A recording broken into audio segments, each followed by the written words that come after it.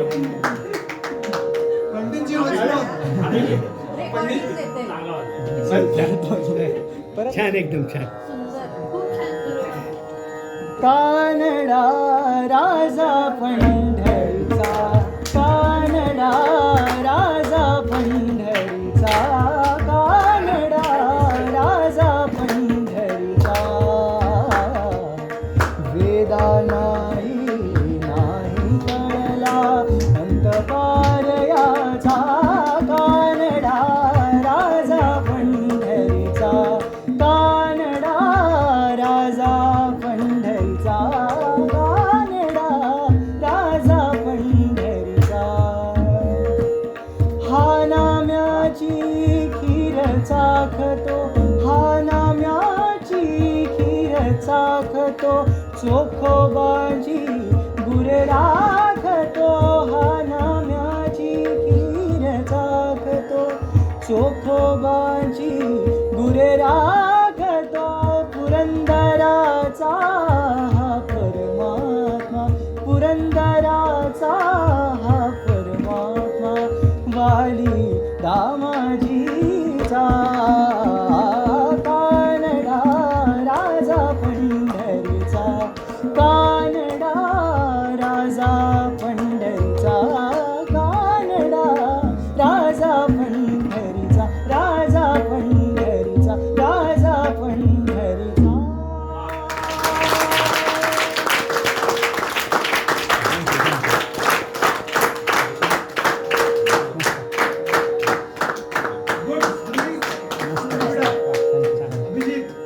Very good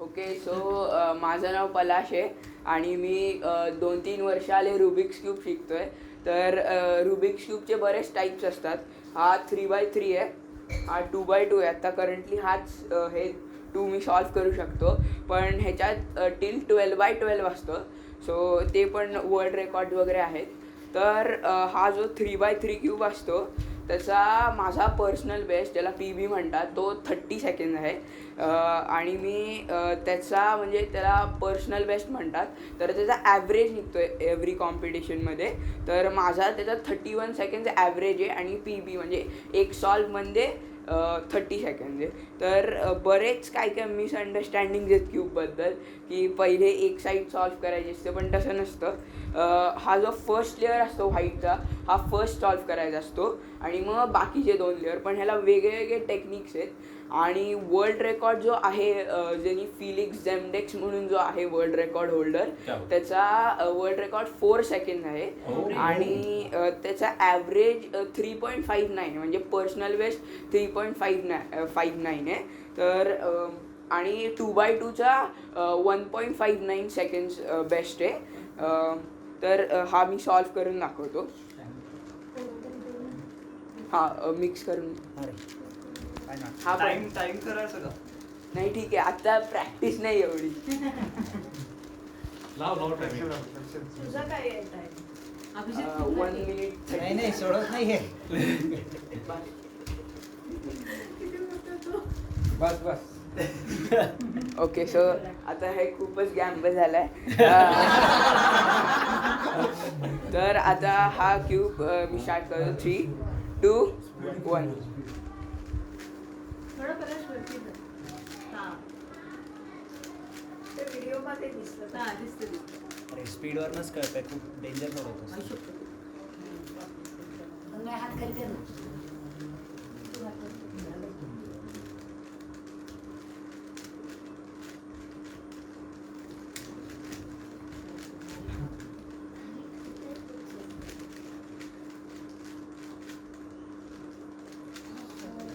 वा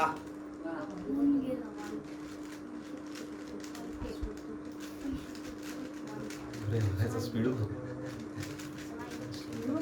हो ना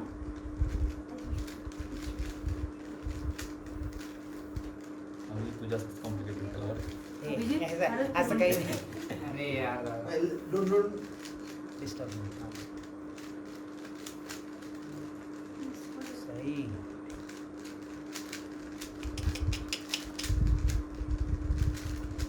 अरे तो कडक बापरे. कडक. Super fast. 1 16 1 17 1 18 1 19 1 20 1 21 1 23 1 24 1 25 1 26 1 27 वा.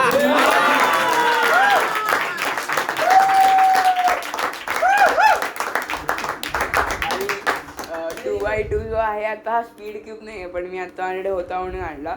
तर ह्याची एवढी प्रॅक्टिस नाही, पण मी तरी पण ट्राय करतो एकदा. मला आहे त्याची प्रॅक्टिस. हो मला 2x2 क्यूब खेळता येतो. हा छोटा आहे, मोठा मला हा खूप स्पीड क्यूब नसल्यामुळे खूप असा अडकतो.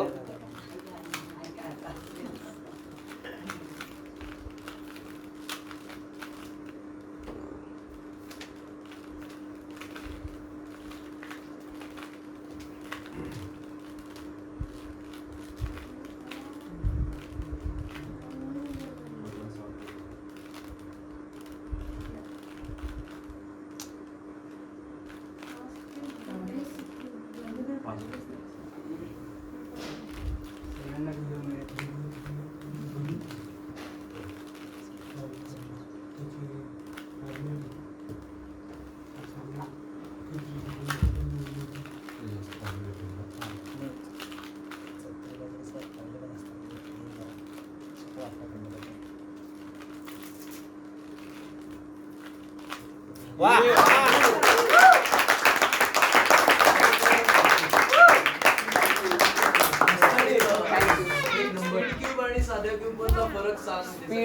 स्पीड क्यूब मध्ये वेगवेगळे असतात. तर स्पीड क्यूब मोस्टली क्यूबर वापरतात, प्रो क्यूबर.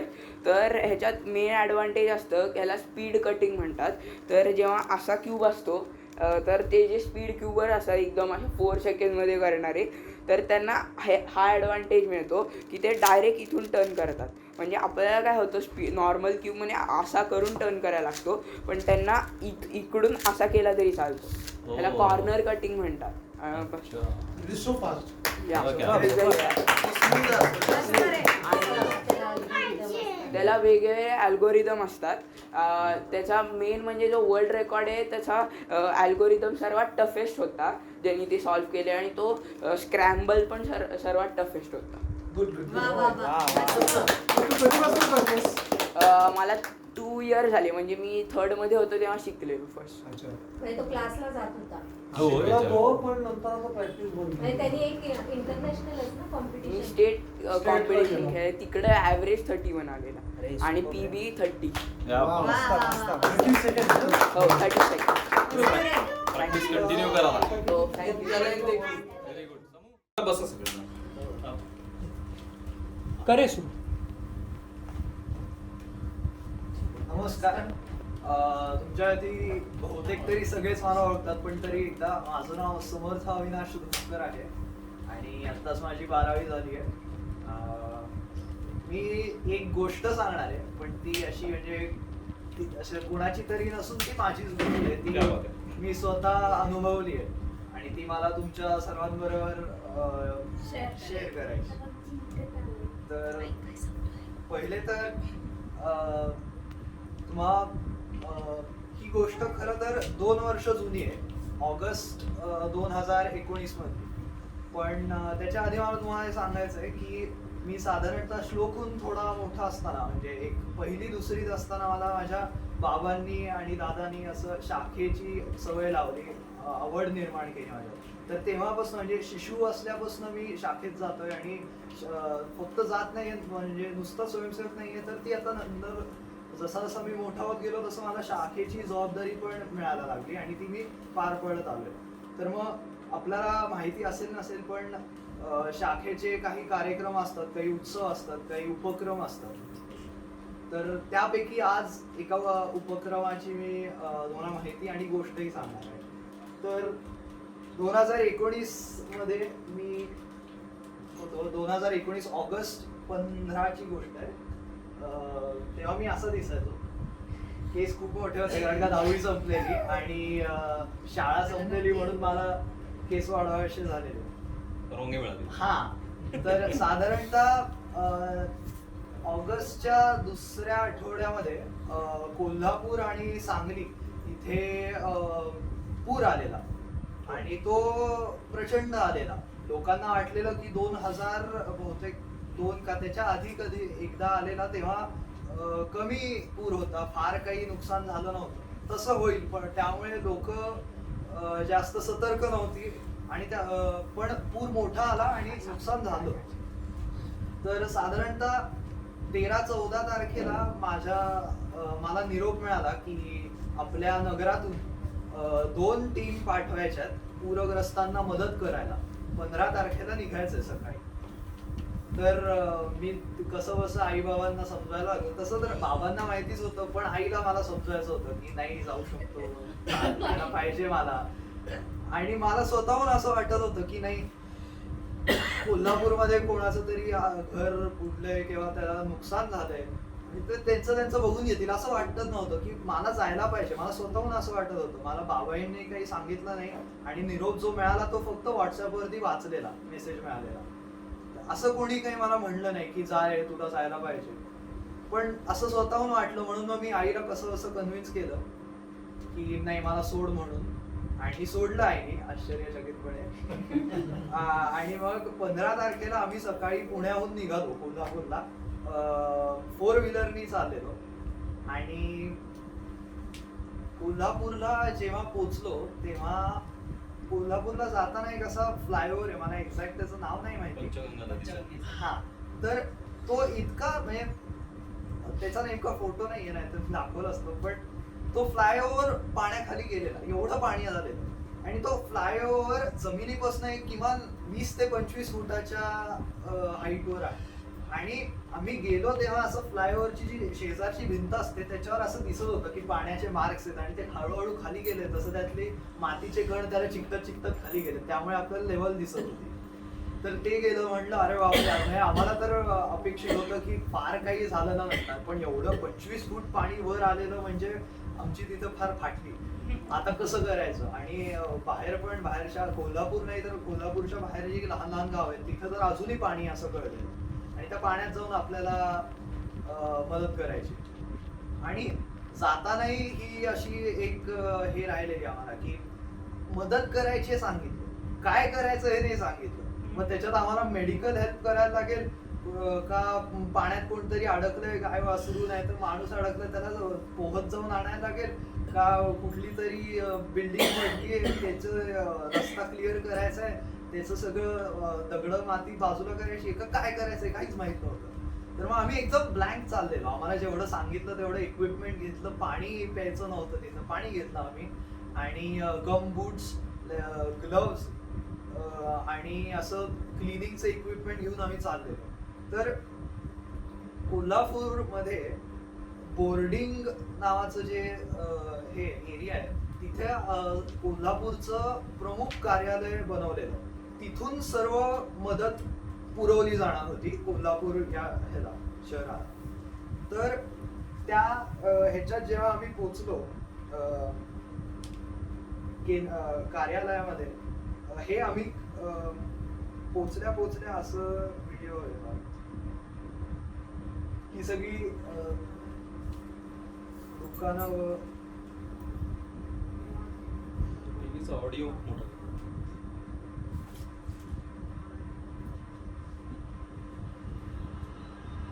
ते आज इचलकरंजीमध्येच राहतात. बरं. आणि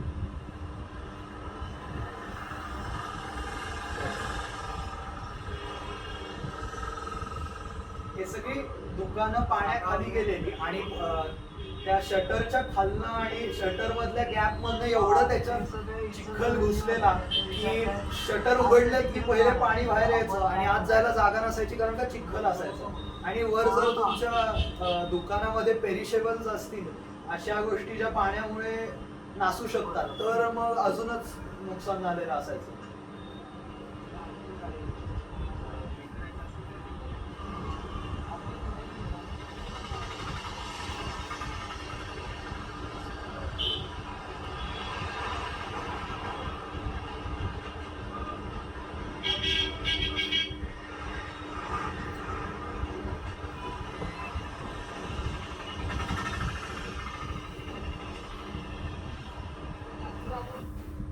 हा जो व्हिडिओ आहे तो अगदी शहरातला आहे आणि तुम्ही बघत असाल तर एसटी गेली आता बाजूने. तो एसटीचा रोड होता म्हणून तिकडे चिखल कमी होता.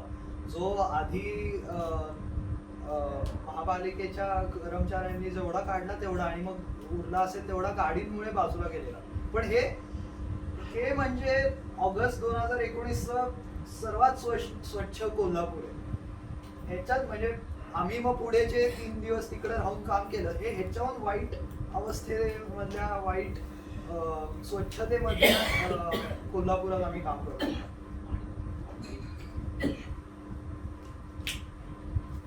तर आम्ही जेव्हा पोचलो त्या बोर्डिंगेचं जे कार्यालय होतं त्याचा व्हिडिओ आहे. तर मी जेव्हा तिथं पोचलो तेव्हा गाडी वगैरे लावली आणि आमचा फक्त निरोप पोचलेला की हा आता टोल नाका त्यांनी क्रॉस केलाय, टीम एनी टीम गेली आणि ते आता एवढ्या वेळात पोचणं अपेक्षित आहे. तसं त्यांना जाऊन हे मिळत होता आमचा अपडेट कार्यालयामध्ये. तर मग आम्ही गेलो, गाडी वगैरे लावली. इकडं तिकडं तो स्वयंसेवक मिळाला ज्याच्याकडे आम्हाला रिपोर्ट करायचं होतं. त्याला सांगितलं, त्यालाही माहित नव्हतं की किती वर्षाची लोक येत आहेत, काय कुठली गाडी आहे. कारण का आम्हाला निरोप मिळत होते की गाडी मोठी आणा, 4x4 जमली तर ती आणा. कारण का इथं येतात लोक मदत करायला पण त्यांची गाडी अडकते, त्यामुळे त्यांना मदत करायला अजून लोक बोलवायला लागतात. तर मग त्याला मग आम्ही रिपोर्ट केलं की आम्ही आलोय, हे करायचं ते करायचं. तर मग आम्हाला एकदम गर्दी दिसली तिथे.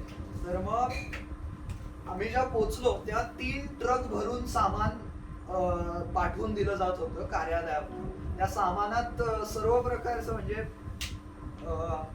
जी लोक पुरात अडकली आहेत, कुठेतरी स्ट्रँडेड आहेत, ज्यांना आता त्यांच्यापर्यंत त्यांना परत आणू नाही शकत, ह्यांना एक ग्रोसरी किट दिलं जात होतं ज्याच्यात 15 दिवस पुरेल एवढं 4 लोकांना पुरेल एवढं जेवणाचं सामान होतं. तर मग पीठ, तांदूळ, तेल, काडीपेटी, मेणबत्त्या असं सगळं ते एक होतं. त्यानंतर लोकांना झोपायला म्हणजे त्यांचं आता घर उद्ध्वस्त झाल्यामुळे त्यांना राहायला जागा नव्हतीच पण झोपायलाही त्रास होता, त्यामुळे अंथरूण पांघरुणं पण द्यायला लागत होती. पण त्यांचं पण संकलन चालू होतं.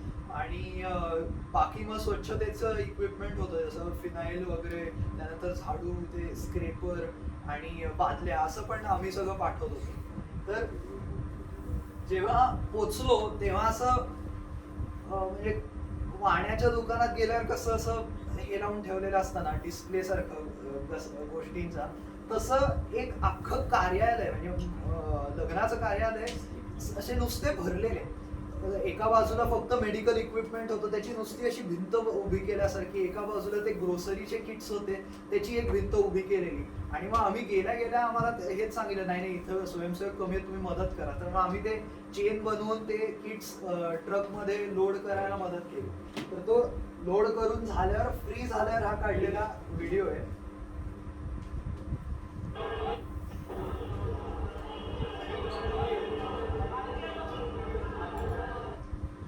हे जे बॉक्सेस दिसत आहेत ना ते असे या काय म्हणतात बरं मांडवाच्या पण वर होते.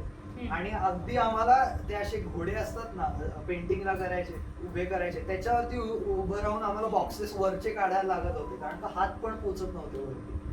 आणि हे त्या कार्यालयाचं स्टेज आहे हे.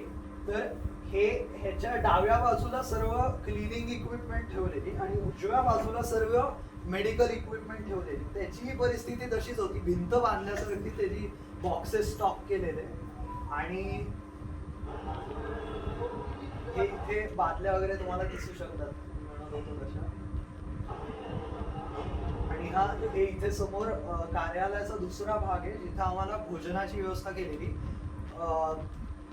त्या कार्यालयात ते सगळं ऑपरेशन जरी राष्ट्रीय स्वयंसेवक संघाचं चाललेलं असलं तरी तिथे इतर NGOs, इतर शाळा जे पुण्याहून मुंबईहून आलेत किंवा बाहेरच्या गावातून आलेत किंवा नुसते व्हॉलेंटियर्स की नाही आम्हाला कळलं इथे मदत चालू आहे, आम्हाला पण मदत करायची, अशा सर्वांचं सेंटर होतं. त्यामुळे फक्त RSS इन्व्हॉल्ड नव्हतं, सगळेजण इन्व्हॉल्ड होते.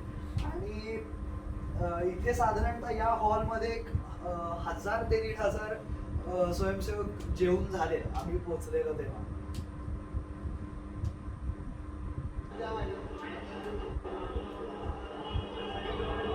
तर मग हा अजून एक चांगला फोटो आहे त्या सगळ्या मटेरियल्स. येस. तर जनकल्याण समिती, राष्ट्रीय स्वयंसेवक संघ आणि ते कोल्हापूर भाग गेले. तर मग आम्ही तिथं पोहोचलो आणि युजली त्यांचा असा कोड होता की बाहेरून आलेले जे स्वयंसेवक आहेत, जे मदत करणार आहेत, त्यांना पहिल्या दिवशी काही करायला सांगायचं नाही. की नाही बाबा तुम्ही ट्रॅव्हल करून आलाय गाडीमधनं आणि आत्ताच सगळे रस्ते उघडले, तुम्हाला मध्ये काही खायला मिळालं नाही मिळालं काही सांगता नाही येत. त्यामुळे त्यांचा कोड होता असा की ते आले की त्यांना बसवायचं, जेवायला वगैरे द्यायचं आणि झोपायला सांगायचं. त्यावर तिथे लेप्टो नावाच्या आजार पसरत होता. लेप्टो ऍक्च्युली एक मायक्रो ऑर्गॅनिझम असतो जो उंदरांच्या ह्याच्यात असतो, एक्सक्रीटामध्ये. त्यामुळे तिथं सगळीकडं चिखल वगैरे असल्यामुळे तिथं उंदीर तर खूपच झालेले, पण तो लेप्टोचाही आजार पसरवतो. आणि तो पसरतो कसा, तर पाण्यातनं आपल्या स्किनवर लागतो आणि मग तिथनं तो आत किती आत जातोय काही सांगता नाही. तर आल्या आल्या आम्हाला त्याच्या कोर्स करायला लावायचे, ते टॅबलेट्स द्यायचे, ते 3 दिवस खायला लागायचे आम्हाला. तर ते सगळं दिलं जायचं. मग आम्ही जेव्हा पोहोचलो तेव्हा आम्ही काय खूप पुण्याहून सकाळी 6 वाजता निघालेलो, तिकडं 11:30 पावणे 12 पर्यंत पोहोचलेलो. त्यामुळे आम्हाला काय फार असं हेक्टिक झालं नव्हतं. मग आम्ही म्हणलं नाही आम्ही करू शकतो, आम्ही जेवायला येतो आणि मग आराम करतो. तर आम्हाला मग एका NGOच्या त्याला काहीतरी नाव दिलेलं त्या पोस्टला त्यांनी, त्या NGOच्या माणसाबरोबर त्यांनी जोडून दिलं की तू ह्यांच्याबरोबर जा, ह्यांच्याबरोबर काम करा.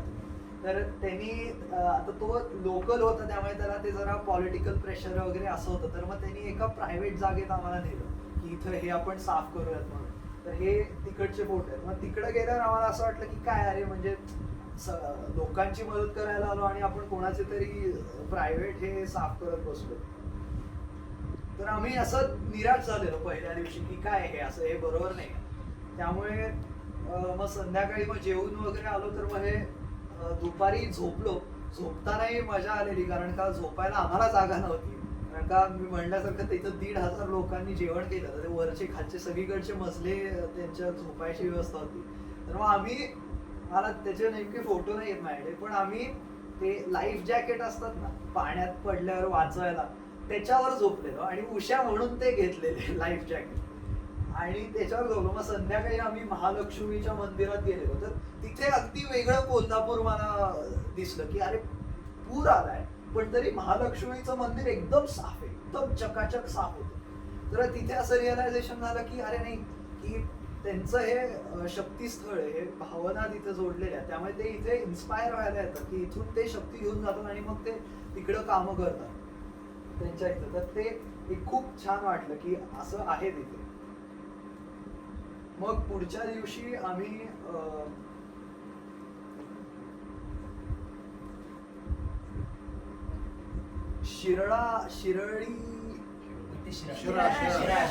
शिरळा या गावात गेलो. कोल्हापूरहून ते थोडस लांब आहे. तर तिकडचे हे फोटो आहेत. तिकडे प्रॉपर हे गाव होतं, म्हणजे अगदी खेडेगाव म्हणतो तसं. आणि तिकडं जाऊन असा प्रलय आल्यामुळे असे सगळे बिल्डिंगा कोसळलेल्या आणि घरं पडलेली. तरी त्यांना आधीच कळलेलं की प्रलय येतोय. तर मग त्यांनी इव्हॅक्युएट केलेलं, पण त्यांची गाय वासरू तिथेच राहिले. तर मग आम्हाला असं बरेच ठिकाणी करायला लागलं की एखादं कुत्रं नाही तर गाय, तर इथे शेड आहे, इथे पाणी नाही लागत, तर तिथं जाऊन बसली. पण नेमकं तेच घर तिच्यावरती पडलं. त्यामुळे असे आम्ही 2-3 गाया, बरीच कुत्री, साप असे त्या ह्याच्यातनं काढले.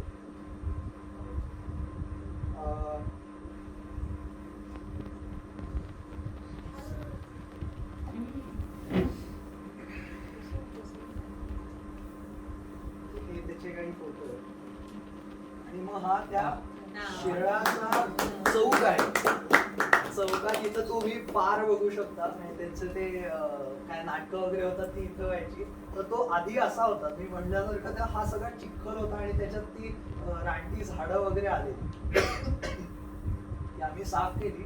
मग नंतर हा इथे ट्रॅक्टर दिसतोय, त्याची ट्रॉली एकाने स्वतःहून आणली. कारण का एक तिकडे गोष्ट जाऊन बघितली, ते असं कोल्हापूरची किंवा त्या गावातली लोक अशी हारलेली की म्हणजे आता सगळं वाहून गेलं, असं तू घर होतं ते नाही आता होतं मगाशी आणि आता नाही, आणि जेवायला पण नाही, आम्हाला राहायला जागा नाही, आम्ही काय करू. त्यांनी असे डोक्याला हात लावून बसलेले तिथे. पण आम्ही तिथे येऊन स्वतःहून काम सुरू केलं तेव्हा मग लगेच सगळे ते गावकरी आमच्या मदतीला आले. त्यांना म्हणजे एक पुश मिळाला, एक उत्साह मिळाला, एक प्रोत्साहन मिळालं की आपल्यासाठी आपले माहित नाही यांचं नाव काय नाही, यांना कुठलं आले माहित नाही, यांना बघितलंही नाहीये, पण ते आपल्या इथे येऊन आपलं गाव आपलं घर स्वच्छ करतायत, मग त्यांना आपण मदत केली पाहिजे असं त्यांना जाणवलं. मग त्यांनी पण मदत केली भरपूर. मग आमच्याकडे साधारणतः एक 600-700 मीटर आम्हाला चालत जायला लागायचं बकेट भरून, हे सगळं असं बकेट भरून, आणि त्यात पण आम्हाला प्लास्टिक वेगळं आणि ऑर्गॅनिक वेस्ट वेगळं असं करून घेऊन जायला लागायचं. ते 500-600 मीटर डंप करायचं, परत यायचं, अशी चेन करायला लागत होती. पण मग त्या एकाने खूप थॉटफुली ट्रॅक्टर आणून दिला, त्याची ट्रॉलीमध्ये एकदम भरलं, झटक्यात आमचं सगळं वेस्ट तिकडं गेलं. हे पण त्यात इकडचे काही त्या काकूंनी पण मदत केलेली आम्हाला.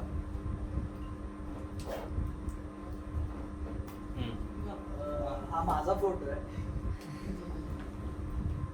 आणि हा त्या चौकात काढलेला फोटो. यापैकी हे साधारणतः हे सगळे जण लोकल्स आहेत तिकडचे.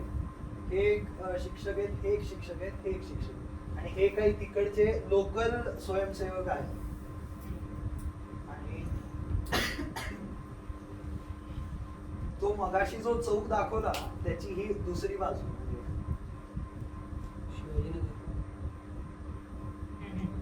आम्हाला मग त्या गावाने एका शाळेमध्ये जेवायची व्यवस्था केली स्वतःहून, म्हणजे आमचं जेवण ठरलेलं आहे परत त्या केंद्रात जाऊन जेवण करायचं, पण आम्हाला तिथं त्यांनी आग्रह करून जेवायला वगैरे त्यांनी व्यवस्था केली. मग त्यांचा डाळ भात खाल्ला तिथे.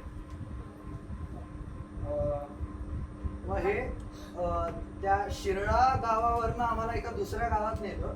त्या गावाचं नाव रुई गावातली ही बालशाला आहे. आणि तिकडे फार असं म्हणजे वाईट वाटलं जाऊन की अरे काय आहे, म्हणजे फक्त पूर येतो एवढं ऐकलेलं, पण आणि असंही ऐकलं की एका शहरात पूर आला तर ते शहर 15 वर्ष मागे जातं, त्यांना ते 15 वर्ष कोपअप करायला लागतं. पण याचा खरा अर्थ काही कळत नव्हता, तो या शाळेत जाऊन कळत. शाळेचं हे एक क्लासरूम आहे आणि त्या क्लासरूमचा मी लॉक काढलं आणि असा कडी काढून दरवाजा उघडला तर असं पाणी आलं.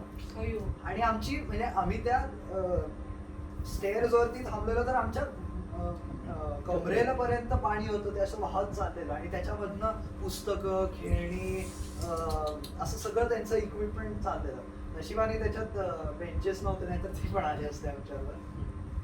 तेव्हा ते सगळं पाणी निघालं, तुम्ही इथं बघू शकता असं भिंतींवरती ते पाणी कुठपर्यंत होतंय कळतंय, म्हणजे अगदी ह्याच्या खिडकीच्या जस्ट खाली होतं. आणि हे असं राहिलेलं ते आम्ही हे कपाट वगैरे हलवलं, कपाट साफ केलं आणि हे अशी शाळा त्यांना परत दिली. हा फोटो मला फार म्हणजे एखाद्या फोटोग्राफर्स पर्स्पेक्टिव्हनी खूप आवडतो, पण मी खूप दुःखही होतो बघून की त्यांचा जो हार्ड कॉपी होती, कारण का ती केंद्र विद्यालय होतं, त्यामुळे त्यांच्याकडे सगळं हार्ड कॉपीज मध्ये होतं, अजिबात कम्प्युटर वगैरे नव्हतं. तर त्यांचं सगळा डेटा, सगळं रिटर्न नोट्स आणि पुस्तकं आणि वया सगळ्या भिजल्या. आणि त्या शिक्षिका होत्या आमच्याबरोबर, त्यांनी लगेच त्या बाहेर आणून वाळत घातल्या. तर मग म्हणजे जसं एखाद्या आपण बोगद्यात जातो तर एकदम लांब आपल्याला प्रकाश दिसतो, तसं इथं मला बघायला मिळालं की सगळं वाया गेलंय, पण तरी त्या शिक्षिका आहेत त्या होपफुल आहेत की नाही वाळतील, आपल्याला काहीतरी वापरता येईल या पुस्तकांपेक्षा मध्ये. तर हे आणि हा असा म्हणजे फ्रेम नीट करता नाही आला, कारण का हात वाईट होते आणि घाण होते चिखलाचे वगैरे, आणि ते खूप वेळ नव्हता. पण असं म्हणजे असं सगळं भरपूर ह्याच्यात त्यांनी फक्त पुस्तकं उघडून ठेवली. हा असा खूप लहान फोटो आहे, पण मोठ्या प्रमाणात. हा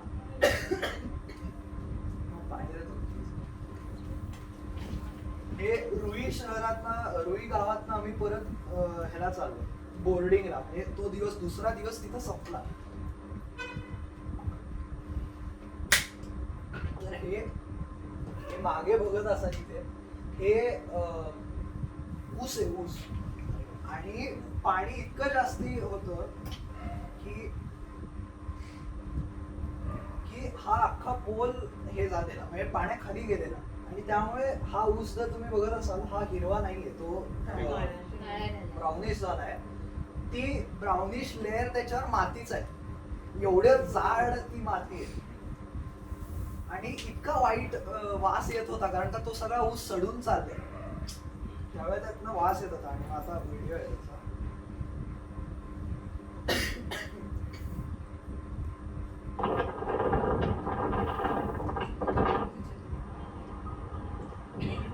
स्पीड ब्रेकर असतील ते. स्पीड ब्रेकर असतील. तुम्ही हा आणि पोल लीड बघत असाल तर तो आधी ऍक्च्युली परपेंडिक्युलर होता, सरळ होता. पण त्या पुरामुळे तो असा वाकला गेला आणि हे सगळं त्याच्यावर ते पालापाचोळे. हे मग तिसऱ्या दिवशी आम्ही ह्याला गेलो, नरसोबाची वाडी त्या शहरात गेलो. तिकडे हे नरसोबाच्या वाडीला जातो ते मंदिराच्या अलीकडची एक गल्ली आहे.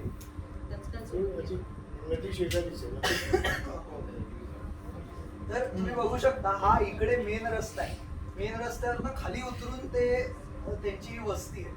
तर हे ना पहिल्या मजल्यापर्यंत साधारणतः पाणी होतं. आणि त्याचा फोटोही येतो. 11 वाजले. ही एक लहान गल्ली होती आणि अशी या उजवीकडच्या बिल्डिंगचा पुढचा भाग असा पडलेला. आणि ही साधारणतः अशी चालत जायची गल्ली होती, कारण का तो इकडचाही रस्ता होता, म्हणजे वनवे आणि इकडचा वनवे. त्यामुळे ती मधनं मोटरसायकल आणि चालत जाणाऱ्या लोकांसाठी ही गल्ली होती. तर ती नेमकी ब्लॉक्ड होती. मग हे सगळं आम्ही क्लिअर केलं. याचा नेमका आता आफ्टरचा हे नाहीये फोटो, पण हे साधारणतः 2 मोठे चंक दिसत आहेत ना भिंतीचे, त्याला आम्ही दोऱ्या बांधल्या आणि ट्रॅक्टरनी ओढून काढली. ती ट्रॅक्टरनी ओढताना ही भिंत आणि ही भिंत अशी ती हे झाली, खुरडली गेली. तर ह्याच्यात असे 2-3 तास गेले आमचे. त्यानंतर मग तिथेच असं त्याच गल्लीच्या बाहेर हे साफ करताना हे ऍक्च्युली ओपन ड्रेनेज सिस्टम आहे इथे बाहेर. आणि इतकं पाणी होतं. मी मगाशी म्हणलं की आम्ही जेव्हा पुण्याहून चाललेलो तेव्हा आम्हाला इन्स्ट्रक्शन होते काय काय घेऊन जायचं. त्यात पाणी हा सर्वात मोठं इन्स्ट्रक्शन होतं की जेवढं तुम्हाला पाणी आणतं तेवढं सगळं पाणी आणा. का तर हे त्याचं उत्तर इथं जाऊन मिळालं. मला आठवतंय ड्रेनेजचं पाणी हे घर आहे इथे. मला तिथं जाऊन पुढे फोटो काढता नाही आला, कारण का ते असं वाईट वाटत होतं त्याचा फोटो काढायला. पण त्या काकू होत्या एक, आणि 2 लहान मुलं होती. आणि ते जस्ट घरी आलेले, म्हणजे ते निघून गेलेले, पूर येतोय म्हणून ते परत घरी आलेले आता. आणि ते आले आणि सगळं त्यांचं बाहेर काढायला लागले. तर सगळ्यांना चिखल होतं आणि ते सगळं घाण होतं. तर इतकी म्हणजे त्यांच्याकडे करायला म्हणजे काही करू नाही शकत होते, कारण का त्यांना प्यायला पाणी नव्हतं, पण ते वापरायलाही पाणी नव्हतं चांगलं.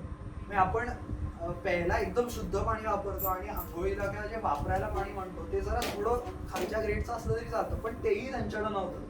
तर त्या अशा इथे बाहेर आल्या आणि त्या ओपन ड्रेनेजच्या बाजूला बसल्या आणि त्यातलं पाणी काढून ते त्यांची भांडी साफ करतायत, त्यांचे कपडे त्यात उचकळून काढून टाकतायत. तर खूप असं होपलेस वाटलं. आणि आपण म्हणजे तिथं जाणवलं की आपण पुण्यात राहतोय आणि तिथे पूर येत नाहीये. पाण्याचा आपण किती गैरवापर करतोय.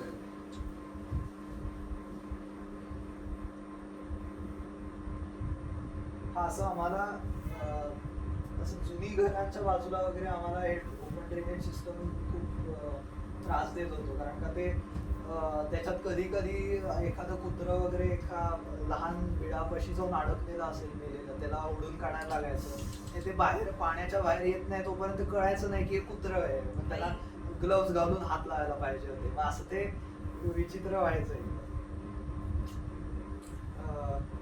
हे त्यातलं एक मंदिर होतं. तर पहिली गोष्ट आम्हाला जी महालक्ष्मी मंदिरात जी जाणवलेली ती म्हणून मग आम्ही इथं इम्प्लिमेंट केली. पहिले आम्ही मंदिर साफ केलं. हे मारुतीचं मंदिर होतं का आज जाऊन फोटो नाही काढता आला, ते साफ केलं आम्ही, म्हणजे लोकांना थोडी प्रेरणा मिळेल. हा तर इथं तुम्ही बघू शकता की इथपर्यंत साधारणतः पाणी होतं आणि ही बॉटम लेवल, तर हे साधारणतः 1-1.5 मजला पाणी होतं. किती दिवस काढलेस हे? हा किती दिवस काढलेस ते? 3 दिवस तिकडे. आणि हे इथे आपल्याकडे त्यांना काय म्हणतात मला माहित नाही, पण जे रस्त्यावर वगैरे काम करतात ना त्यांना असं साधारणतः ग्राउंड मध्ये वगैरे तंबू लावून राहायला सांगतात ना, तर त्यांची वस्ती होती इथे. आणि त्यापैकी एकच घर आता इथं दिसतंय, बाकी सगळं वाहून गेलं. आणि त्यांचे संसार पण गेले. ही तिकडची एक शाळा होती, त्या नरसोबाच्या वाडीतली एक शाळा होती. ते सर्वात आम्हाला डेंजरस असं वाटलं, कारण का शाळा साफ करायची असं कळलं. तिथं जाऊन ज्या स्वयंसेवकाकडे रिपोर्ट करायचं होतं त्यांना आम्ही रिपोर्ट केल्यावर कळलं हा आता ही खोली उघडा, ही साफ करून द्या आम्हाला. तर ती उघडल्यावर आम्हाला जाणवलं ते सेम प्रोसिजर, पाणी बाहेर आलं, मग काहीतरी बाहेर लागलं, अरे काय बघ. मग ते काय बघ म्हणल्यावर आम्ही एक एक गोष्ट बाहेर काढायला लागलो, तेव्हा जाणवलं की ती लॅबोरेटरी होती. आणि ती इतकी बेकार होती, म्हणजे प्रयोगशाळा, की ते जे सगळं इक्विपमेंट ठेवायचे जे मोठे हे असतात कपाट, ती अशी एकमेकांवरती पडलेली. त्यामुळे त्यातले टेस्ट ट्यूब आणि सगळं काचेच्या गोष्टी पण त्या चिखलात होत्या, ते केमिकल्स पण चिखलात होते. आणि तिकडं त्यांच्या त्या शाळेचा धान्याचा पण पुरवठा होता, त्यामुळे ते धान्य सगळं वाया गेलेलं आणि त्याचा वास येत होता. त्यामुळे मग तिकडं पण असं साधारणतः एक गुडघ्याभराचा चिखल होता. आणि तुम्हाला आत जायचं असेल तर असं पाय वर टाकून मग आत जायचं, असं रांगत रांगत त्या चिखलावरनं. मग ते कुदळ फावडी देणार, मग तो चिखल काढायचा, अरे काहीतरी लागलंय खाली तर बेंच आहे, मग तो बेंच कसा असा काढायचा. आणि मग शाळेतनं म्हणजे या समज खोलीतनं आपण तो चिखल बाहेर काढला, पण तिकडून पण बाहेर न्यायला लागणार ना तो. आणि आमच्याकडे पाणी खूप नव्हतं, म्हणजे लिमिटेड पाणी होतं. तर मग आम्हाला चक्रा मारायला लागायच्या, की तिथं तर आम्ही ट्रॅक्टर नव्हतो आणू शकत, त्याच्यात एकदा टाकून बाहेर घेऊन गेलो असं नाही, ते आम्हाला हातात न घेऊन. तर इथे या शाळेला साधारणतः 6 तास लागले आम्हाला ती एक खोली साफ करायला. मग त्यांना ती एकदम चकाचक केली. हे त्या रूमच्या बाहेरच आहे. ही पण इकडे त्यांची लहान मुलांची शाळा होती, इथे त्यांची ते असेंब्ली वगैरे भरायची, ते तिकडचंच आहे. परत त्या असं साधारणतः होतं, मग ते आम्ही असं केलं. ते हे ड्रेनेज तुम्ही मगाच्या काही फोटो मध्ये बघितलं असेल, ते बाहेरून असं वाहत होतं, ते आम्हाला असं करावं लागलं. आता संपत आलंय. हे माझे शिक्षक आहेत जे माझ्याबरोबर गेलेले, केतन साठे म्हणून. त्यांनी अभिनव स्कूल ऑफ अभिनव कला महाविद्यालय, त्यातनं त्यांनी फाईन आर्ट्स हे केलंय. त्याची डिग्री आहे त्यांच्याकडे. ते ग्राफिक हे करतात. नाही डिझायनर नाही, पण तू व्हिज्युअलायझर. हा म्हणजे ऍडव्हर्टायझिंग मध्ये या एक्झॅक्टली. आणि ते स्वतःच स्टुडिओ आहे आणि ते आर्टिस्ट आहेत. ते बहुतेक रुई गावातला हे फोटो आहे. आणि ते मी म्हणलं तसं फिनाईल हे करतात साफ करायच्या आधी. हे अजिंक्य खरे आहेत. हे त्या नरसोबाच्या वाडीतला फोटो आहे हा. हे पहिल्या अटेम्प्ट मध्ये झालेले CA आहेत, पण आता त्याच्यानंतर त्यांनी मास्टर्स इन फिलॉसॉफी केलं. आता ते पुस्तकं लिहितात आणि त्यांच्या पब्लिकेशनचं नाव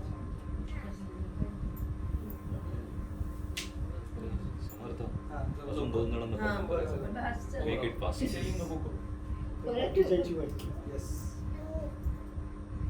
त्यानंतर हे प्रफुल्ल म्हणून आहेत आणि त्यांनी ह्याच्यात त्यांचं मी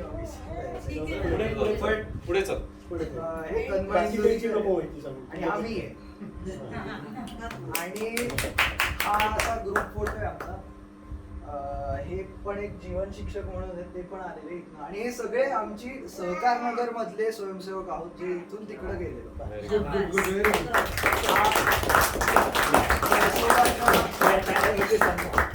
नरसोबाच्या वाडीतला हा फोटो आहे. आणि आता यातलं एक बोध मला सांगावासा आवडेल, तो म्हणजे रुई गावात जेव्हा आम्ही साफसफाई करत होतो तेव्हा आम्ही जाऊन करायला लागलो होतो तिकडे स्वच्छता.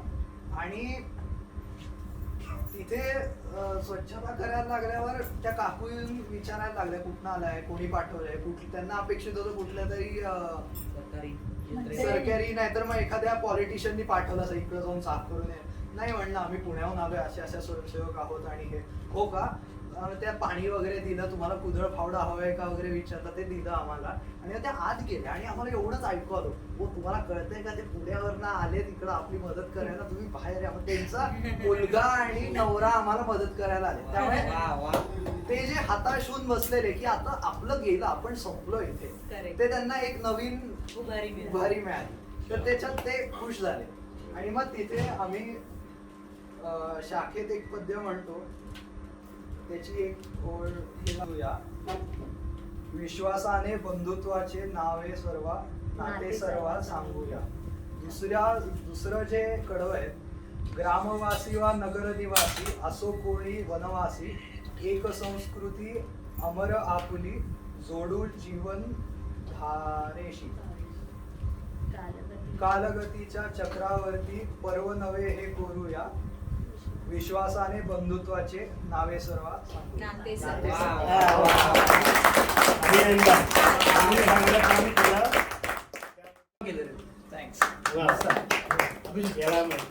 हे खरं कौतुक. पण मी काही सोशल सर्व्हिस वगैरे नाही केली, सॉरी. मी तर बऱ्याच लोकांना माहिती नसेल, मी तन्मय ध्रुवाचा आत्ते भाऊ आहे. आणि मी नाही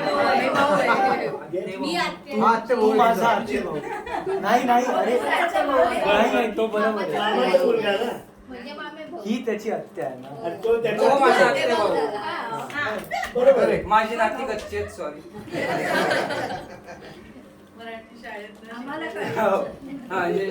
फर्स्ट लँग्वेज इंग्लिश होती माझी. त्यामुळे मी इंजिनिअरिंग केली आहे मेकॅनिकल फील्डमध्ये सिंहगड कॉलेजमधनं. 1 वर्ष इंडस्ट्रीत काम केलं आहे आणि आता MBA कॅटची तयारी करतोय. नोव्हेंबरमध्ये परीक्षा आहे. तर हे अकॅडमिक बॅकग्राऊंड झालं माझं. आणि तसेच बरेच छंद पण आहेत मला. ट्रेकिंग आहे, सायकलिंग आहे, फोटोग्राफी पण थोडीफार करतो, एडिटिंग करतो, व्हिडिओग्राफी करतो, म्हणजे असं साईड हॉबीज आहेत त्या.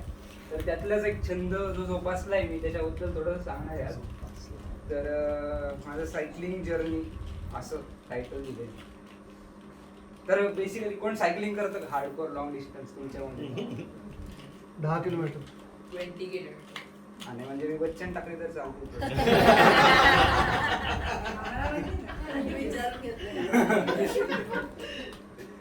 तर मी म्हणजे मला पदवी मिळाली सुपर रँडोनियर नावाची. तर रँडोनियर हा फ्रेंच शब्द आहे. रँडोनियरचा अर्थ सायकलिस्ट आहे. तर फ्रेंच लोक खूप विचित्र शब्द ठेवतात. तर सुपर रँडोनियर हे डीप मध्ये समजण्यासाठी तुम्हाला आधी या शब्दाचा अर्थ कळला पाहिजे. लक्ष नका देऊ.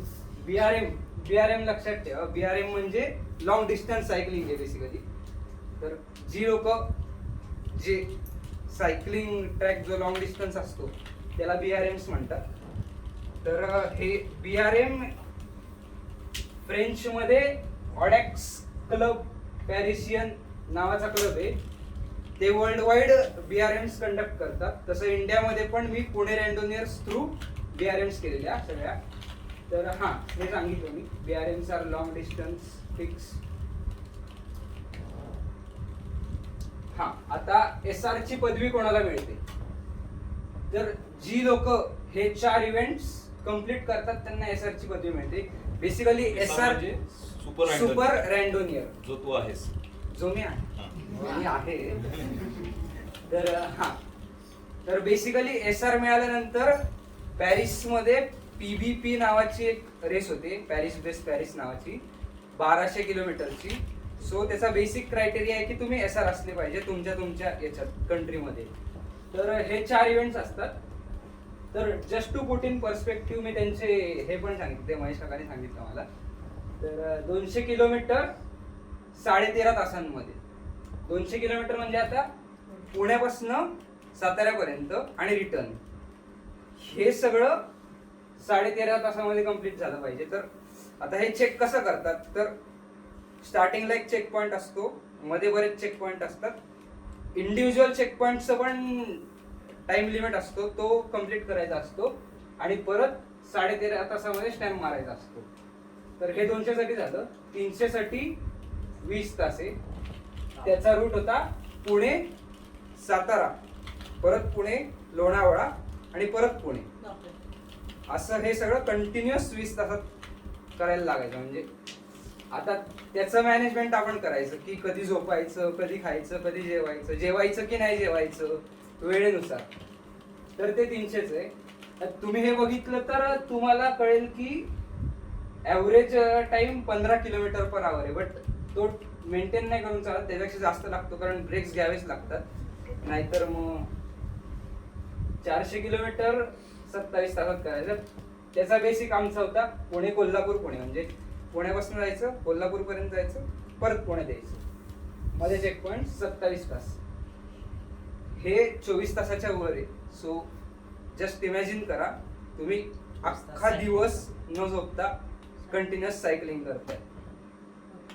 पुढचं होतं 600 किलोमीटर जे 40 तास होतं, 15 किलोमीटरचा ॲव्हरेज. तर हा माझा 40 तासाचा रूट होता. पुणे सोलापूर पंढरपूर खंडाळा शिरवळ देहूरोड पुणे. आता ज्यांचं जॉग्राफी कच्च आहे त्यांना, माझं पण कच्च होतं कारण मी पहिल्यांदा बघितलं ते अरे काय असं झालेलं. यामध्ये घाट सेक्शन पण असतो. हो, घाट सेक्शन असतोच. म्हणजे आता ते तुमच्या नशिबावर आहे. समजा तुम्ही जर तो सिलेक्ट केला, तर मुंबईचा जर सिलेक्ट केला, 300ला होता एक रूट की मुंबईमध्ये बोर घाट नावाचा घाट आहे. तर तो अतिशय बोर घाट आहे. एका पॉइंटला हातात घेऊन जायची इच्छा होती सायकल, ते एवढं घाण आहे. हे सगळं तू केलंय हो. मस्त. हा, आणि हे एका वर्षाच्या पिरियड मध्ये केलं तरच SRचा रँक मिळतो, नाहीतर मग नाही मिळत. म्हणजे त्यांचं काहीतरी ऑक्टोबर टू ऑक्टोबर इयर असतं, तर त्याच्या आतमध्ये ते शेड्यूल टाकतात त्यांचं की काय काय सब्जेक्ट एका वर्षात पास व्हायचे. हा, म्हणजे इंटिग्रेटी नाही. हा, तर आता माझा BRM लाईनअप म्हणजे मी कसा प्लॅन केलेला. सो प्लॅन करताना शक्यतो स्ट्रॅटेजी करायची की शक्यतो थंडीत, हिवाळ्यात तुमचे मॅक्सिमम राईड्स असल्या पाहिजे. कारण कसं असतं 12 पर्यंत थंडीमध्ये एवढं सिव्हिअर ऊन नसतं, जे की उन्हाळ्यामध्ये ते 9 पासूनच सुरू होतं. सो फटीग नंतर किक इन व्हायला सुरू होतो, त्यामुळे खूपच वैताग येतो. त्यामुळे मी पण तसंच केलेलं. माझी पहिली जी 200 झाली ती जानेवारी 18 मध्ये झाली, 3 वर्ष झाली. आणि त्याचा हे काय होता 13 तास होता. 13.5 नाईस मेमरी. तर ती मी 12 तास 40 मिनिटात केलेली. सो बेसिकली 200च्या आधी मी एकट्याने नव्हती गेली, माझ्याबरोबर माझे मित्र पण होते. तर आम्ही बेसिकली खूप प्रॅक्टिस केली 200च्या आधी, खूप म्हणजे प्रचंड. म्हणजे लवासा मारला, 20 पासून सुरू केलं, 50 पर्यंत गेलो, 100 पर्यंत गेलो, 150 पर्यंत गेलो. लवासा सातारा बऱ्यापैकी, कोल्हापूर अर्ध्यापर्यंत मारलं. त्याच्यानंतर यांना बोलवलेलं कारण यांना देवीचं दर्शन पण घ्यायचं होतं आणि आम्ही जमलेलो पण त्यामुळे. तर प्रॅक्टिस बेकार केली. So 200 kilometre was a cake walk, की लाईक कॅज्युअल आहे, असंच जाऊन आलो आम्ही. तर तेव्हा खूपच म्हणजे चिलमध्ये झालं. म्हणजे असं आम्ही बसलोय रात्री नाश्ता करत वगैरे किंवा असं फोटो मस्त फोटोग्राफी थांबत वगैरे आलो, कॅज्युअल मध्ये झालं. पुढचं ती 300 जी फेब्रुवारीत केली, सेम थोडीशी थंडी असते, हिवाळा असतो, त्याला होते 20 तास. आम्ही केली 18 तास 40 मिनिटात. ही पण अशी बऱ्यापैकी खूपच सोपी गेली आम्हाला कारण प्रॅक्टिस होती. आणि त्याच्या जस्ट आधी 200 केलेली. सो आम्हाला त्याचा वेस होता की प्रॅक्टिस केली आहे, त्यामुळे हे सोपं जाणार आहे. तर हां, ही बेसिकली आम्ही मुंबईतनं गेलेली. मुंबई, कारण आय गेस त्याच्यानंतर त्या इयरमध्ये ती रेस नव्हती, सो आम्हाला त्याच इयरमध्ये SR मिळवायचं होतं. सो आम्ही मुंबईचा स्लॉट बुक केलेला. मुंबईवरनं पुण्यात हायवेला हरिओम नावाचं हॉटेल आहे, तिथं टच करून परत मुंबईला जायचं होतं. आणि तिथून आम्ही लोकलने आलेलो परत, वा. सायकल लोकलमध्ये टाकून. सो ती कसर केलेली आम्ही 300 साठी. त्यात पण मजा आलेली. म्हणजे मुंबईचं वातावरण एवढं नाही आवडत मला, पण तो नाही. त्याच्या पुढची होती फेब्रुवारीतच होती, 400 पुण्यातच होती. पुणे कोल्हापूर पुणे होती. त्याचा टाइम काय होता? 27 तास. आणि आम्ही किती वेळात कम्प्लीट केली? 15 मिनिट आधी जस्ट काठावर पोचलो. जस्ट काठावर पोचलेलो. म्हणजे बेकार. आम्ही तर खूपच कॉन्फिडंट होतो 200 आणि 300 नंतर. म्हणजे ओव्हर कॉन्फिडंट होतो आम्ही. म्हणजे फुल कॅज्युअली सुरू केलेलं की अरे होणारच, काहीच विषय नाही. असं चाललेलो. केली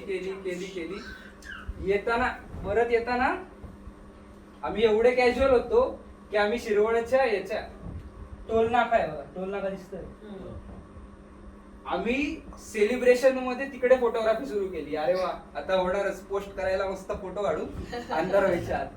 तर ते खूपच ओव्हरवेल्मिंग होतं, कारण आम्ही बेसिकली न झोपता 24 तास कंटिन्युअस सायकलिंग केलेलं. त्यामुळे ती खूपच भारी होती. बट त्याच्या पुढे, टोल नाक्याच्या पुढे, चांदणी चौकाच्या थोडस अलीकडे मित्राची सायकल पंक्चर झाली माझी. आणि आम्ही भरपूर टाइमपास केल्यामुळे आमच्याकडे बेरली अर्धा तास उरलेला. तिकडे आमची वाटायला सुरू झाली की आई शपथ, आता टाइमपास तर गेलाय, आता काय होणार.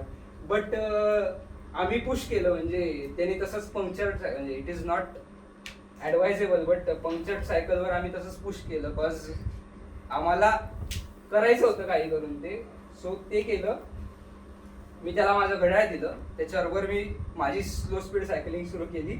चल म्हटलं, आपल्याला करायचंच आहे काही करून. आणि ती आम्ही केली जस्ट 15 मिनिट कट ऑफच्या आधी. सो असं झालं.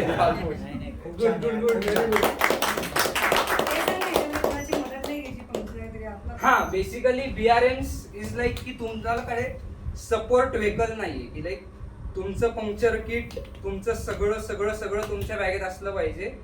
आणि स्टार्ट टू एंड तुम्हाला पण भेटलं नाही पाहिजे आणि कोणाची मदत नाही घ्यायची. जर आढळला तर डिस्क्वालिफाय डायरेक्ट. कोल्हापूरला कसं नाही, ती प्रॅक्टिस राईड होती.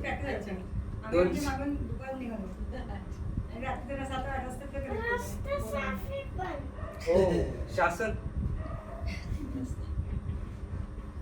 याच्या पुढची आता 600 लास्ट होती. आमचा हा टाइम असून सुद्धा आम्ही ओव्हर कॉन्फिडंट होतो. मस्त कॅज्युअल मध्ये होणार म्हणून 600 साठी निघालेलो. बट प्रॉब्लेम असा झालेला की 600 आम्ही पावसाळ्यात प्लॅन केलेली, बिकॉज बाकीचे डेट्स अवेलेबल नव्हते. सो पावसाळ्यात प्लॅन केली, सुरू केली, कॅज्युअल मध्ये निघालो. युनिव्हर्सिटी चौकातनं निघालेलो, चांदणी चौकातनं. मस्त निघालो. दुसऱ्या का तिसऱ्या चेक पॉइंट पर्यंत आम्ही आमच्या प्लॅन शेड्यूल प्रमाणे लेट होतो, की लाईक बऱ्यापैकी लेट होतो. म्हटलं कव्हर करू, ठीक आहे. तरी प्लॅनिंग टाइमपास करत चाललेलो.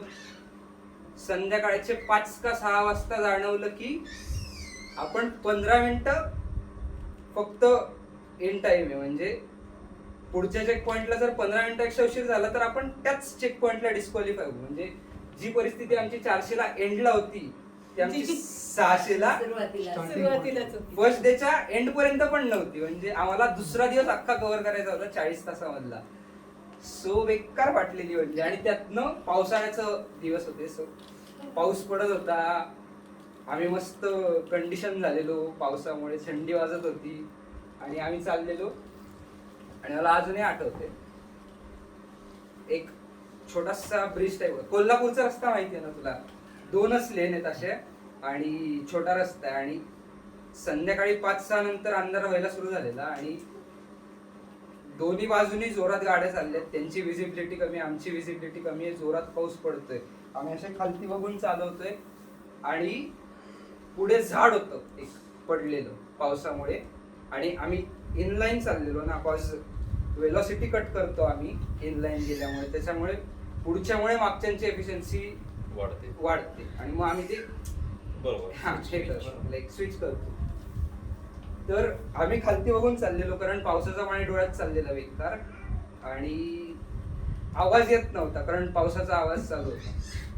तर पुढच्याने ब्रेक दाबला जोरात आणि मला कळलं नाही आणि मी डायरेक्ट गेलो त्याच्या पाठीत माझा हँडल आणि मी असा कोलांटी उडे खाऊन पडलो. त्याच्याच थोड्या वेळानंतर परत म्हणजे झाडं तर पडलेली अशी रस्त्यावर आलेली सगळी, तर रस्त्याला लागायचं नाही मेन, कारण गाड्या चाललेल्या आहेत म्हणून आम्ही झाडावरनं घातली आणि त्याच्या पुढे 500 किलोमीटर नंतर मला लक्षात आलं चाक पंक्चर झालंय माझं. आम्ही लेट होतो, भिजलेलो, फटीक किक इन झालेला आणि त्यातनं चाक पंक्चर. मग आम्ही थोडं पुढे गेलो आणि बघितलं की चाक पंक्चर वाला दुकान आहे का कोण, कारण अंदाज झालेला आम्ही आमचं पंक्चर काढणं वॉज नॉट पॉसिबल, कारण त्यात बघावं लागतं ते पाण्याची बादली पण नसते ना बघायला, त्या हाताने चेक करायला लागतं की कुठनं हवं येते कुठनं नाही. सो आम्ही तिकडे थांबलो, बट नंतर लक्षात आलं की मी ट्यूबच चुकीची आणली. माझा 29 इंची टायर होता आणि मी 27.5 ची ट्यूब नेलेली. शाबास. परत ओव्हर कॉन्फिडन्स, पहिले 3 कव्हर गेले ना, ओव्हर कॉन्फिडन्स, त्यामुळे एवढी माती खाल्ली त्या दिवशी. मी त्यांना म्हंटल माझी क्विट आहे, कारण माझ्यामुळे मी तुम्हाला नाही पूल करू शकत, तुम्ही जावा, तुम्ही कंटिन्यू करा, मी इथनं रिटर्न जातो, मी कॉल करतो. ही माझी फेल झाली बेसिकली. मी कॉल करतो मॉडरेटर्सना आणि सांगतो की आय एम क्विटिंग, की लाईक पॉसिबल, कारण टाइम मध्ये पण पोहोचणं पॉसिबल नव्हतं, पंक्चर काढून ते सुद्धा. सो तिथनं बस पकडली, पुण्याला आलो, नवले पुलाला यांनी घेतलं, घरी आलो, आंघोळ वगैरे केली. सकाळी उठलो तेव्हा कळलं की त्या 2 मित्रांनी पण क्विट केली आहे, बस ते टाइम मध्ये नाही पोहोचले पुढच्या चेक पॉइंटला. सो ते त्यांनी एक पेट्रोल पंप घेतला आणि तिकडेच झोपले रात्रभर आणि सकाळी एसटी मधनं सायकल टाकून ते पण परत आले. सो आमची तिकडं फेल झाली जस्ट बिकॉज हवेत होतो आम्ही, हवेत 9th क्लाउड वर खेळत होतो. रडला का नाही? तर बेसिकली हे सगळं झालं, पण आमचं निश्चित होतं की लाईक SR करायचंच आहे काही करून, की like we are not going to quit.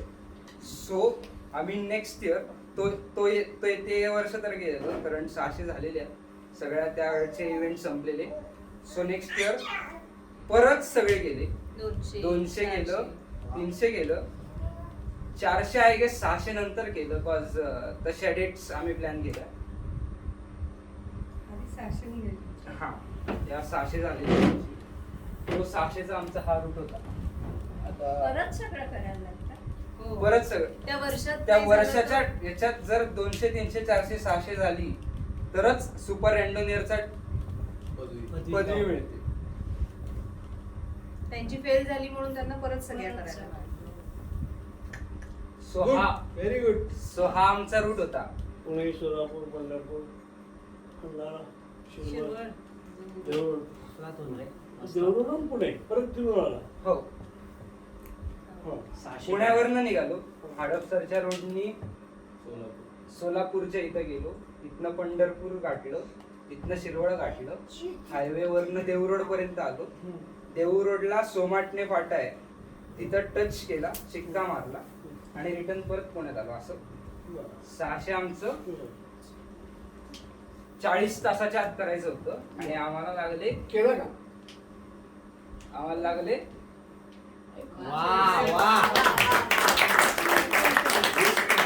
ते पण फाटलेली आमची 19 मिनिटं.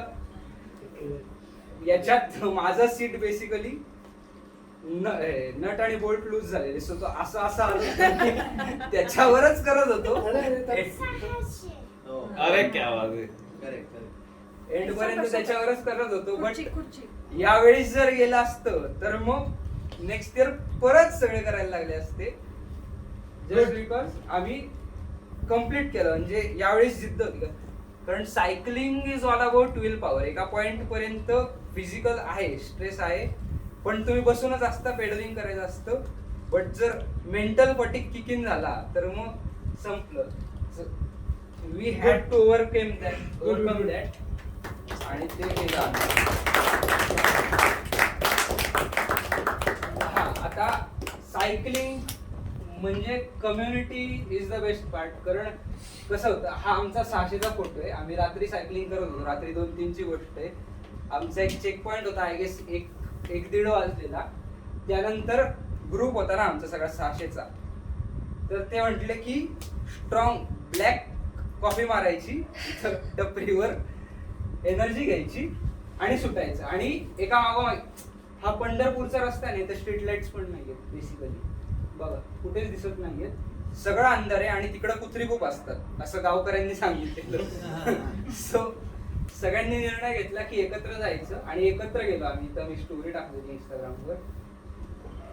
तर आणि हे आमचं सुरू व्हायच्या आधी सगळे एकत्र व्हेरीफाय वगैरे करतात त्यांचा टॅग. आणि हे आम्ही 3 मित्र ज्यांनी एकत्र SRचा टायटल मिळवला. तर basically community is the best part. की लाईक कुठलाही तुम्ही रस्त्यावरनं सायकलिंग करत असाल आणि समोरनं सायकलिस्ट येत असेल तर तू हमखास अंगठा दाखवणारच आणि आपण पण त्याला अंगठा दाखवतोच की असं प्रोत्साहन मिळतं. तसे गाडीवरची लोक नाही करत, गाडीवरची लोक हडतोड करतात सायकलिंग.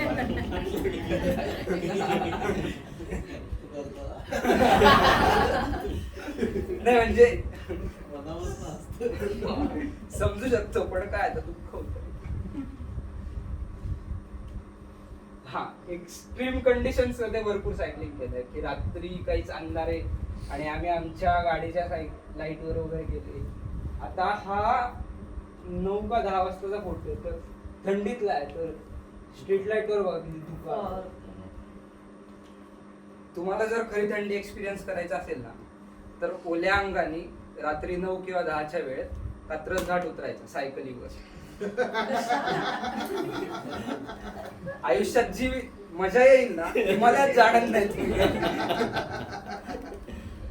बरं तू सांगून ठेवलंस. आता हा हे कम्प्लिटली डिफरंट आहे. आता इथं माझी SR स्टोरी संपलेली आहे की लाईक केले सगळे एका वर्षाच्या गॅप मध्ये 4 इव्हेंट कम्प्लीट केले. आणि हे प्रोत्साहन आई बाबांच्या योगा ग्रुप कडनं आलेले. ते जे मित्र आहेत ते पण योगा ग्रुपचे म्हणजे फॅमिली फ्रेंड्सच आहेत. सो त्यांनी आम्हाला आणि आम्ही त्यांना असं प्रोत्साहन, म्युच्युअल प्रोत्साहन देऊन मागच्या वर्षी पुणे गोवा प्लॅन केलेली. 5 का 6 दिवसाची होती ना, पुणे गोवा सायकलिंग प्लॅन केलेली जस्ट बिफोर कोविड. म्हणजे 21 का 22 तारखेला लॉकडाऊन डिक्लेअर झाला आणि आम्ही 14 मार्चला निघालेलो. 14 मार्चला निघालेलो, 19 परत आलो. पुण्यावरनं निघालेलो आणि पावस पर्यंत गेलो आम्ही. बट पावसला गेल्यावर आमच्यावर प्रेशर होतं की लाईक आता बऱ्यापैकी लॉकडाऊन सुरू झालेलं सगळीकडे, तर गोव्याला प्रोसीड करायचं का पुण्याला रिटर्न यायचं. कारण जर गोव्यात गेलो असतो आणि लॉकडाऊन सुरू झालं असतं तर 3 महिने गोव्यात एन्जॉय करायला मिळालं असतं. पण ते मोठ्यांना पटत नव्हतं.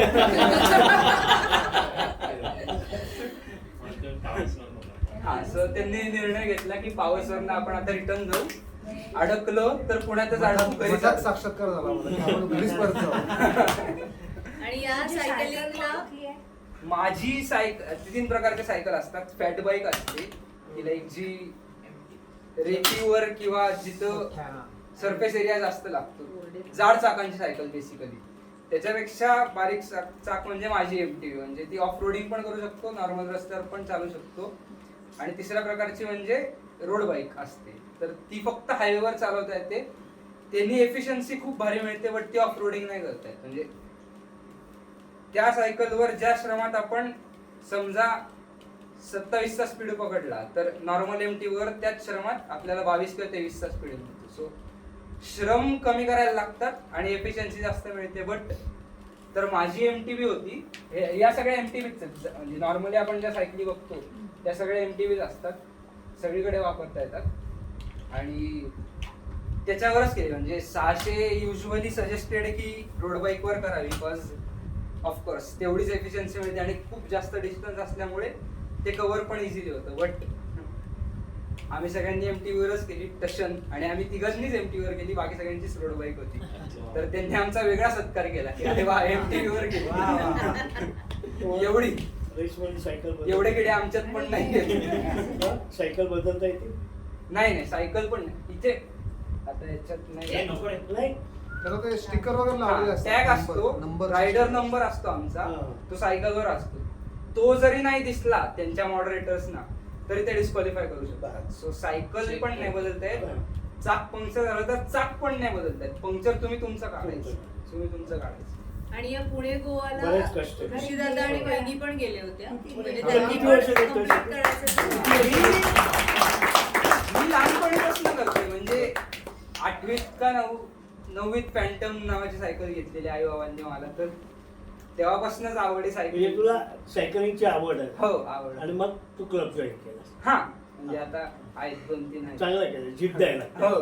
टाळ्या पण.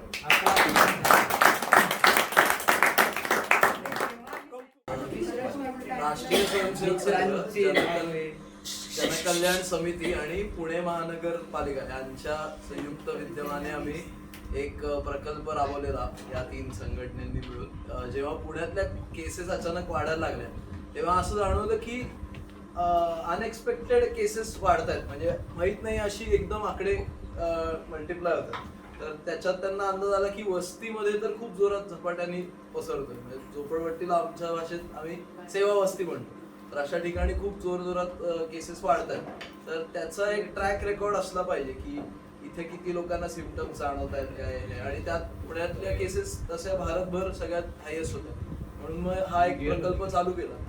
तर जसं समर्थच्या वेळी होतं तसंच एक मेसेज आला की कोण जाऊ शकतं असे. असं त्याच्यात काही क्रायटेरिया होता की 18 वर्षा पुढचे पाहिजे होते, नाही तर माझ्या आधी समर्थ केला असतं.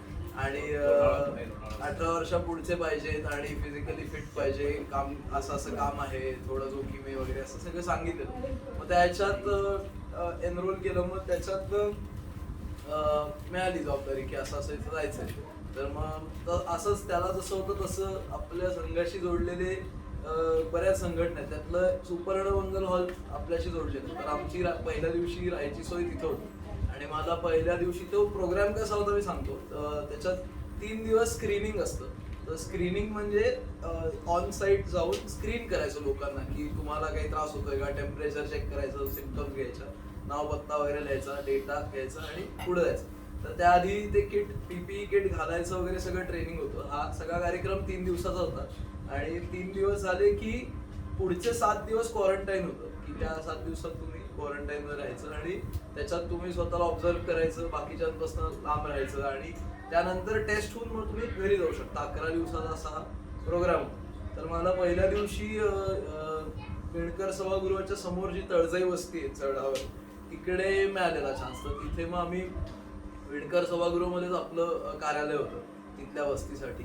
तर तिथे सगळं PPE किटची वगैरे माहिती मिळाली, ते सगळं घातलं आणि मग गेलो तळजाई वस्तीमध्ये असं सांगितलं. तर त्याची टीम अशी तयार केलेली की एक PMCचा अधिकारी, एक डॉक्टर जो स्वयंसेवकच होता आणि 2 मदतीला स्वयंसेवक, अशी 4 जणांची टीम जाणार आणि ती एक घर हाऊस टू हाऊस जाणार, डोर टू डोर. आणि घराचं हेड ऑफ फॅमिली कोण आहे हे नाव घ्यायचं, कॉन्टॅक्ट नंबर द्यायचा, मग घरात किती जण आहेत, मग कोणाला काय सिम्पटम्स आहेत, मग त्यांना काय दिलं, आम्हाला बेसिक काही औषधी दिली, प्रतिकारशक्ती वाढवायची वगैरे वगैरे असं सगळं. तर पहिल्या दिवशी फार एक्स्ट्रीम मला अनुभव आला की एकतर विणकर सभागृहाच्या समोर सगळं असं चढ आहे.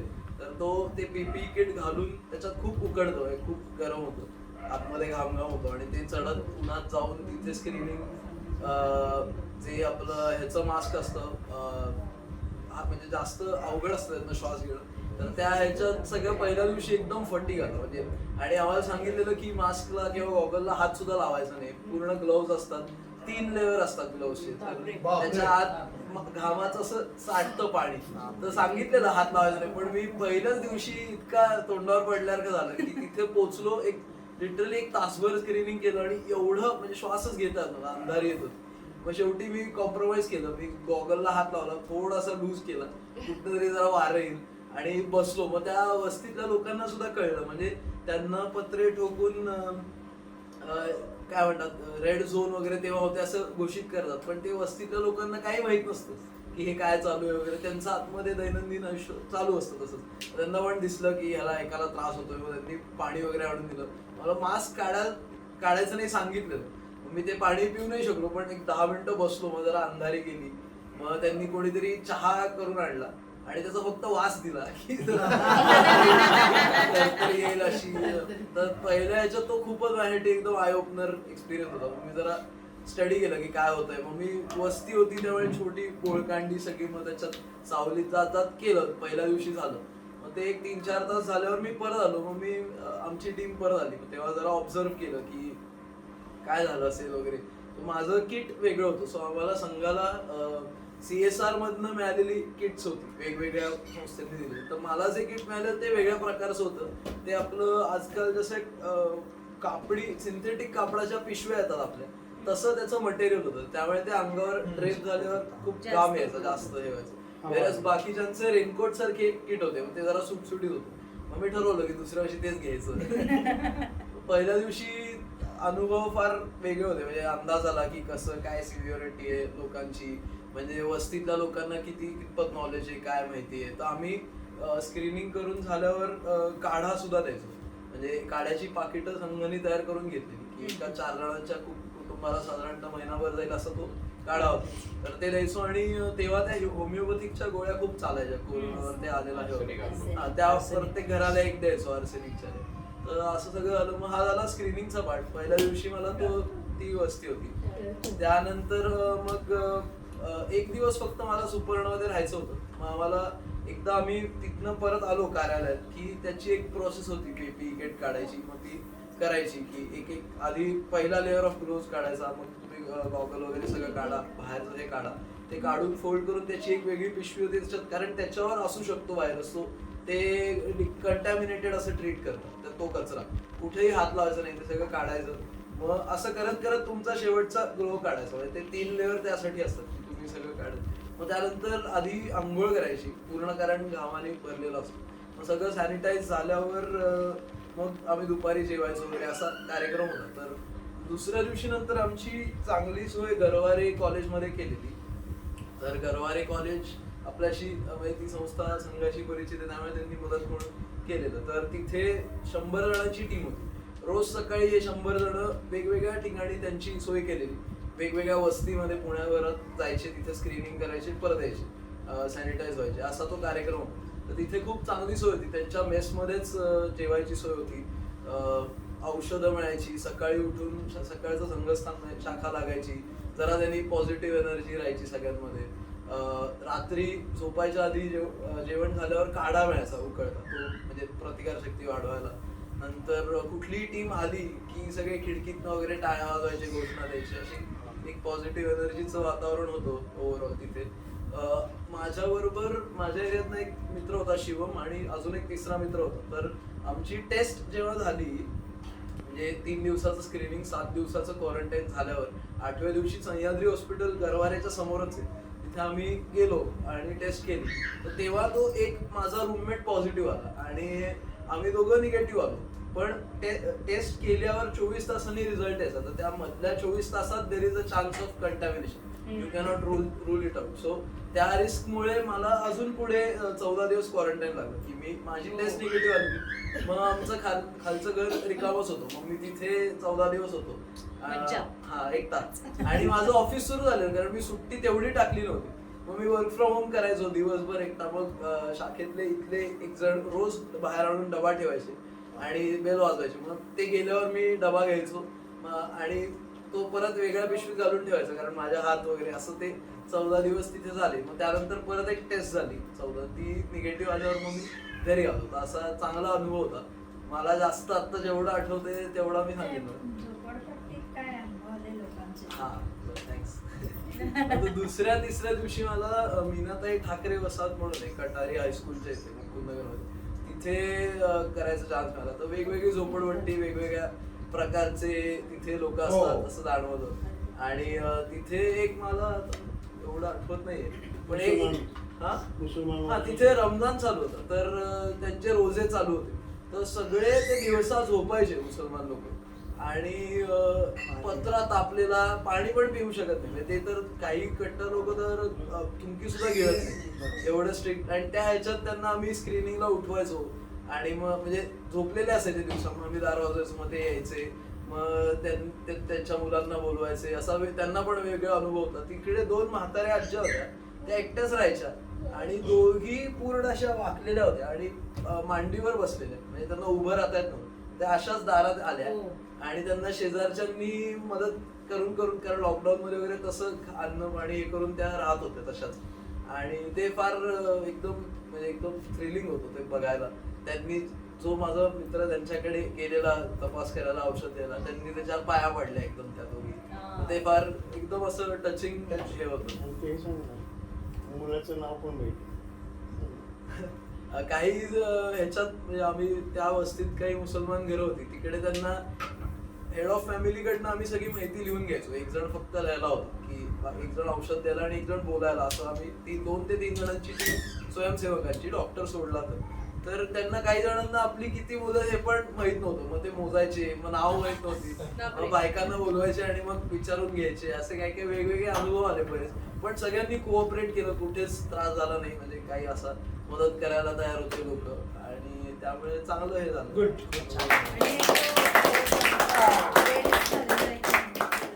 हा तळजाई वस्तीमध्ये पहिल्या दिवशी माझे फारच हाल झालेले तेव्हा मी ऑलमोस्ट कॉम्प्रोमाइज करणार होतो तर तिथे मी एका दारात बसलो आणि असे 4-5 घरं होती तर माझी टीम मधले बाकीचे घरं होते ती घरं एकेकाच्या दारात मी म्हणलो मी बसतो 5 मिनिटं आणि बसलेलो आणि एक माणूस होता मी त्याला त्या दारात बसलेलो होतो ते नवरा बायको होते मी त्यांच्याशी बोलायला लागलो आणि ती म्हणली की हे नेहमीच आजारी असतात 12वी मध्ये ताप असतो वगैरे तर मला कळलं नाही की काय असं काय आहे वगैरे आणि तो माणूस पण वीक दिसत होता मग मला त्रास होता म्हणून त्यांनी मला पाणी ऑफर केलेलं मला असं झालं की गार पाणी पिऊ आपण पण मी ऑलमोस्ट नशिबाने नाही पेलो आणि मग नंतर कळलं की त्यांनी एक कार्ड आणून दाखवलं त्या बाईनी तर कोविडचा आणि एड्सचा पॅरेंट हे सेम असतो ना सार्स जे नाव आहे तर त्यांना एड्स होता तर त्यामुळे ते 12 महिने ते वीक असतात ती लोक तर त्या ह्याच्यातले होते आणि मग सिमिलर सिम्पटम्स होते तर मला ते पण फार एकदम शॉकिंग वाटलं की मी तिथे बसलेलो आणि त्या लोकांना म्हणजे माहितीच नाही आपल्याला काय होतंय वगैरे असा वेगळा अनुभव होता. गुड